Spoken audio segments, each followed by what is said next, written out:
دنیا میں معروف جو ہے نا انقلاب کا تصور تو ایکسٹریملی وائلنس ہے، جیسے فرانس ہے، مطلب بلڈی ریولوشن ہوتے ہیں. جی جی. اس کے مقابلے میں آپ نبی صلی اللہ علیہ وسلم کو دیکھیں تو بہت منیمائز آپ کو بلڈ شیڈ نظر آئے گا.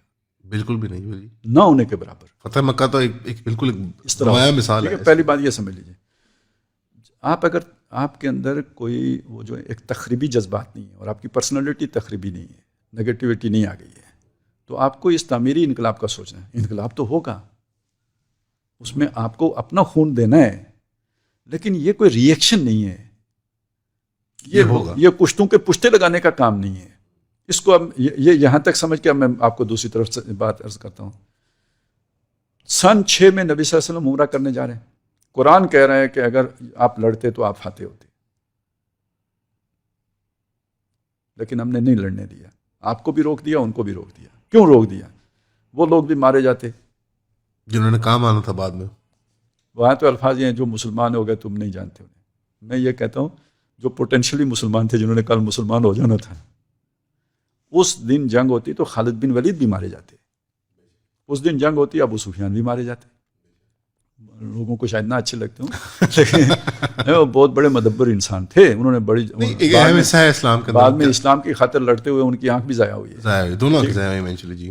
تو ان کی وہ بیوی جو احد میں ان کے ساتھ تھی، اور جو وہ ادھر بھی ساتھ تھی، جب پیچھے ہٹے ہونے کا پیچھے کتنے آنا ہے، احد والا کردار ادا کیا تھا. ٹھیک ہے جی. تو کہنے کا مطلب یہ ہے کہ پیوٹل رولز پلے کیے ہیں آپ لوگوں نے. کے جو پوٹینشیل ہوتا ہے وہی کام آتا ہے کسی آئیڈیالوجی کی بھی. آج جو غلط رخ پہ لگ رہا ہوتا ہے وہ اس معاشرے ہی کا پوٹینشیل ہوتا ہے. آپ نے اسے اس صحیح رخ پہ لے کے آنا ہوتا ہے، اسے ضائع نہیں کرنا ہوتا. آپ اگر اپنے ادارے تباہ کر دیں گے، کل انقلاب لا کے چلائیں گے کیسے؟ انہوں نے ہی ملک چلانا ہوتا ہے. سافٹ ویئر کو کی طرف اشارہ کر رہے ہیں. نہیں، یہ سافٹ ویئر دیکھیں، سافٹ ویئر مطلب ٹھیک ہے، وہ جو جس طرح ہم نے فساد دیکھے ہوئے ہیں اس کے مقابلے میں آپ کو سافٹ ویئر ہی لگے گا. اللہ کرے آپ کی بات میں. لیکن یہ بات آپ سمجھ لیجیے، یہ چیز اسی طرح ہوتی ہے کہ ایک تعمیری انقلاب وہ ادارے تباہ نہیں کرتا. رائٹ. نظریہ بدلتا ہے، نئے نظریے کے مطابق نظام سیٹ کرتا ہے، یہ سارا کچھ ہوتا ہے. اینڈ آپ کا یہ تصور اس کے دار و مدار پر ہنج کرتا ہے کہ آپ کو لگتا ہے کہ پاکستان کے اندر وہ جراثیم، وہ انفراسٹرکچر ایگزسٹ کرتا ہے پریلیمنری، کہ اس کو توڑنے کی ضرورت نہیں ہے، اس کو ریپلیس کرنے کی ضرورت ہے ود دا رائٹ پیپل. ایک ایسے لوگ چاہیے جن کے اندر آئیڈیالوجی کے لیے ول ہو، ایک کور ٹیم ایسی چاہیے.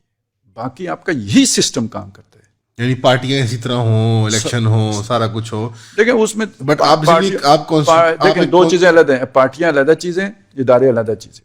اچھا، پارٹیوں کے بارے میں ادارے تو اسٹیبلشڈ ادارے ہیں نا، تو ٹھیک ہے، وہ تو نظام کا حصہ ہے. وہ جو نظام آئے گا اس کے مطابق ڈل جائیں گے. پارٹیوں کا یہ ہے، دیکھیں پارٹیوں کے اندر بھی اسی کانسٹیٹیوشن کے اندر بہتری لائی جا سکتی ہے. سارا کچھ موجود ہے، اس کریکٹر کا بندہ ہونا چاہیے. اس کو آبزرو نہیں کیا جاتا، امپلیمنٹ نہیں کیا جاتا. اگر وہی ول ہو، اسی آئین کے اندر رہتے ہوئے بالکل پیور بندہ ہی باقی رہ جاتا ہے. کوئی 2 نمبر آدمی الیکشن لڑنے کا اہل ہی نہیں ہوتا.